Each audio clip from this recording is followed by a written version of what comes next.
What's up guys, welcome back to my YouTube channel again. Balik lagi sama gue Iksan Zulfikar. Ya, di video kali ini gue akan ngebahas seberapa layak dibeli iPhone 11 ini di tahun 2023. Gak usah berlama-lama lagi, simak video ini hingga selesai, langsung aja check this out guys.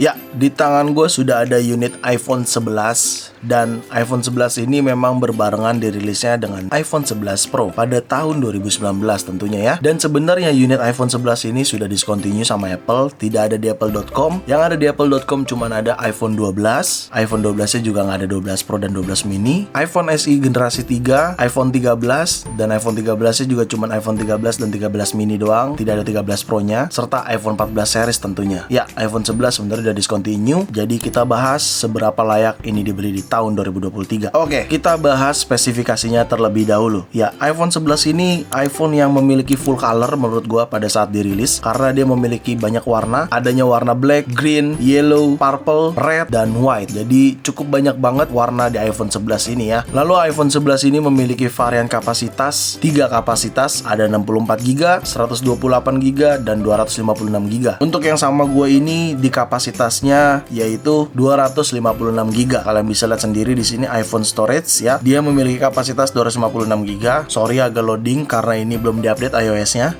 Ini masih menggunakan iOS 15. Karena kenapa? Ya karena memang iPhone ini tujuannya buat tes-tes jailbreak dan lainnya kayak gitu. Makanya nggak langsung diupdate. Tapi nggak apa-apa, di sini gue bisa tunjukin storage-nya ini 256GB ya. Dan ngomong-ngomong update iOS, ya sebenarnya di sini kalau kita cek about, nah di sini masih iOS 15.4.1 ya, iOS yang jauh banget sebenarnya. Dan ini unit internasional LL kodenya, yaitu US ya, kayak gitu. Jadi kalau kita cek software update, sebenarnya ada updatean yaitu 16.2 ya, seperti ini. Tapi nggak diupdate karena tadi udah gue jelasin karena terkait jailbreak ya. Lalu untuk ukuran ini dan displaynya, ini menggunakan display Liquid Retina HD display dan dengan ukuran 6,1 inch. Jadi ukurannya ini sebenarnya beda tipis sama iPhone XR. Tetapi untuk comparing antara iPhone 11 dan iPhone XR akan gue bahas di next video aja, oke? Cuman menurut gue udah cukup banget sih displaynya 6,1 inch dan Liquid Retina HD display ini sangat-sangat enak banget di mata dilihatnya ya. Jadi menurut gua ini cukup baik iPhone 11. Ya iyalah. Ini iPhone masih tahun 2019. Lalu untuk water resistance-nya ini sudah disertifikasi IP68 dan dengan chipset prosesor yaitu A13 Bionic. Ya bener banget karena gue juga sempat pakai lama iPhone 11 Pro tidak dengan iPhone 11-nya. Jadi ini memang sudah menggunakan prosesor A13 Bionic yang masih menurut gue masih jadi powerful banget buat teman-teman kalau mau main game, sosial media, sangat-sangat powerful performance-nya karena memang ini masih bagus banget gitu loh. Dan yang membedakan adalah kamera. Ya bener banget, dia memiliki dual kamera terpisah seperti ini ya. Dan ini juga menjadi seri pertamanya Apple mengeluarkan desain kamera seperti ini. Jadi terpisah, tidak menyatu, dipisah satu-satu gini, dimana keduanya ini memiliki 12 megapiksel dengan wide dan ultra wide. Ingat ya, wide dan ultra wide. Tidak ada telefoto. Telefotonya itu ada di iPhone 11 Pro. Jadi kalau kita buka cek di bagian kamera sini, ya untuk bagian fotonya kalian bisa lihat di sini tidak adanya telefoto ya. Dia cuman up to 5 kali aja tuh untuk foto. Tetapi dia memiliki ultra wide ya. Jadi kalian bisa menggunakan lensa ultra wide tuh kayak gitu. Dan untuk portrait mode-nya di sini untuk fitur portrait mode-nya juga cukup lengkap ya. Banyak adanya natural light, studio light, contour light, stage light mono, dan high key light mono. Cukup banyak menurut gue untuk versi portrait mode-nya. Lalu di sini juga ada panorama untuk fitur panorama bagian kamera dan tentunya untuk bagian video. Ya, ini dia videonya sudah support hingga 4K, tetapi gue lebih suka menggunakan HD 60 fps ya, seperti ini. Dan untuk zoom-nya di sini up to 3 kali saja kalian bisa lihat, tetapi dia bisa ultra wide. Nah, kelebihannya seperti itu. Jadi zoom-nya itu cuma 3 kali aja untuk bagian videonya. Kayak gitu coy. Lalu adanya fitur slow motion dan time lapse juga ya. Sudah pasti ini mah.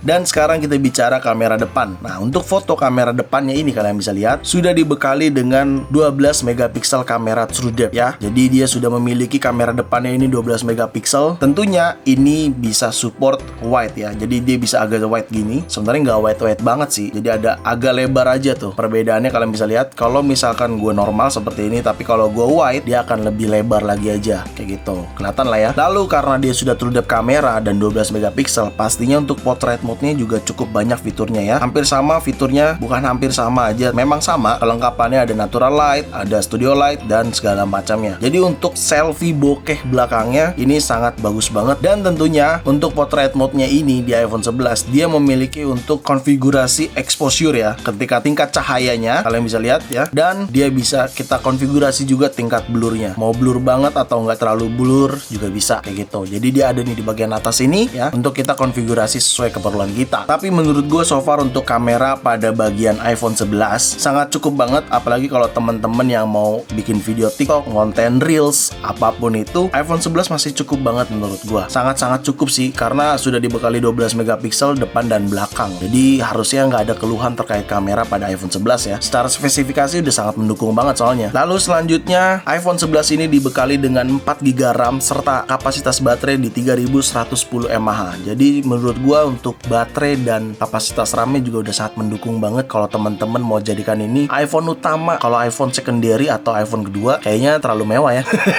Kalau jadi iPhone utama menurut gue cukup banget, karena ya ini sangat bisa mendukung banget pekerjaan kalian, mau itu sebagai kuliah, orang kantoran, dan apapun itu sangat bisa mendukung banget. Lalu kalian perlu ketahui juga iPhone 11 ini memiliki fitur yang tidak ada di iPhone sebelumnya seperti XS, XR, iPhone 8, iPhone X, yaitu fitur iPhone Findable. Jadi gue udah pernah jelasin di video sini ya, iPhone 11 hingga paling terbaru itu bisa dilacak up to 5 jam ke depan dalam kondisi shutdown atau powernya mati kayak gitu. Jadi kalian bisa nonton video itu buat mengetahui fitur yang ada pada iPhone 11 hingga paling terbaru. Bisa jadi pertimbangan kenapa iPhone 11 harus dibeli. Lalu apakah ini akan support update-nya lama? Apakah cukup untuk 2-3 tahun? Kalau 2-3 tahun jawabannya sangat cukup menurut gua, karena ini pun masih update iOS 16.2 dan masih dapat update. Bicara rumor, gua udah pernah jelasin di video sebelumnya kait iPhone X dan XR di sini. Ya, rumornya iPhone 11 tetap kebagian iOS 17. Jadi kemungkinan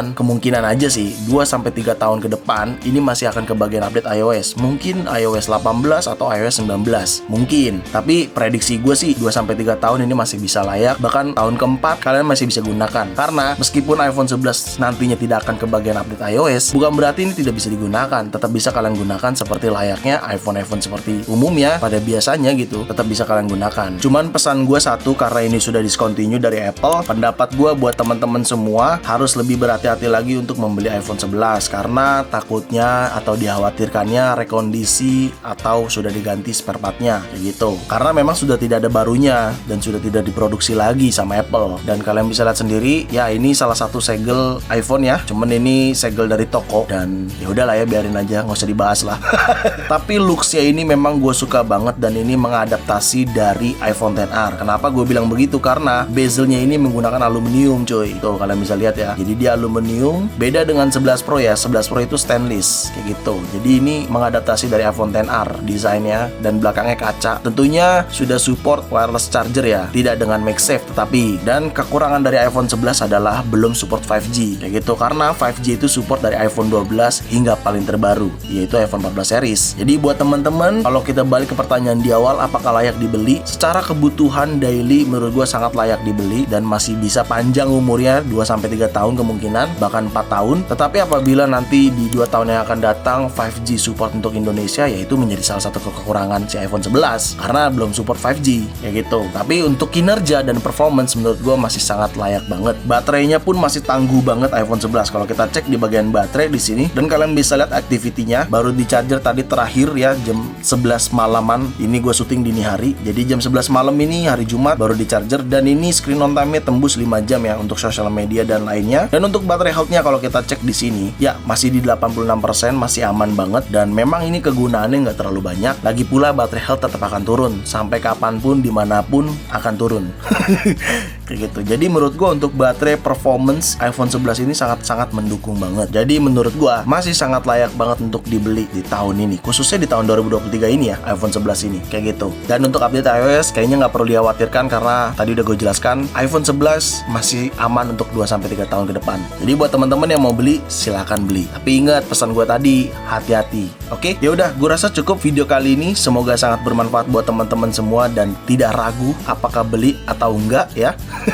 Bagi gua, semua tergantung budget kalian. Kalau kalian cukup beli iPhone 12, ya kenapa enggak iPhone 12? Tapi kalau cukupnya iPhone 11, ya udah beli iPhone 11 aja. Intinya jangan memaksakan kemampuan kalian yang memang cukupnya di iPhone 11. Nggak apa-apa kok, iPhone 11 masih bagus dan masih layak digunakan. Ya udah, jangan lupa like video ini, share video ini ke sosial media kalian, ke grup WhatsApp, grup TikTok, grup apapun kalian share aja sebanyak-banyaknya. Dan pastikan kalian mendukung channel ini dengan cara mensubscribe channel ini. So, see you next video. Bye-bye.